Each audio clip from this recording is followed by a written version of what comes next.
Hello, I'm Siok Beng, and I'd like to share something with you about a few workshops I've attended with Aslan.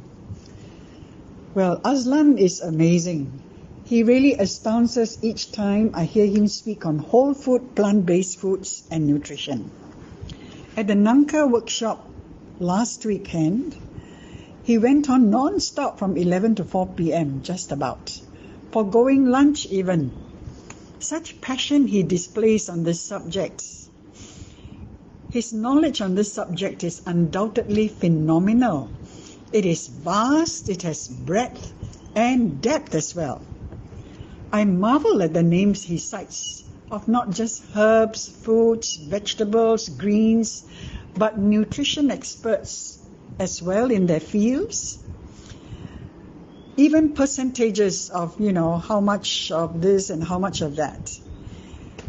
Aslan is truly a repository, quite like a computer, where this subject is concerned.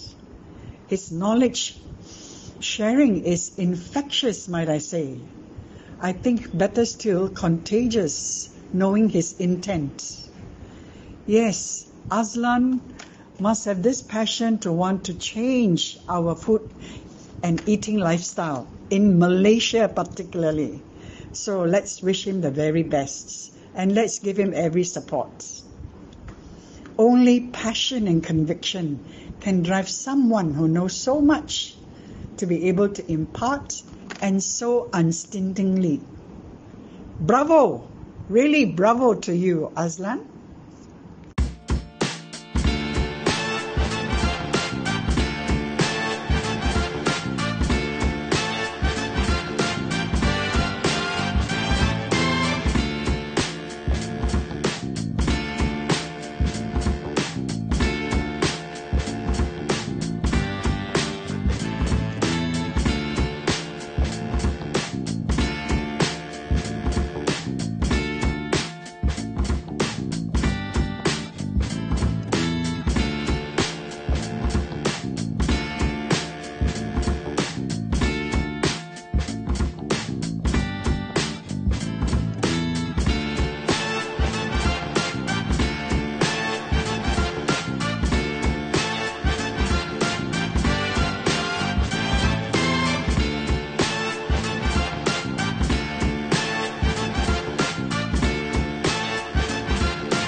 If you want to see more content like this, make sure to like, share, subscribe, and hit the bell notification so you don't miss any new videos.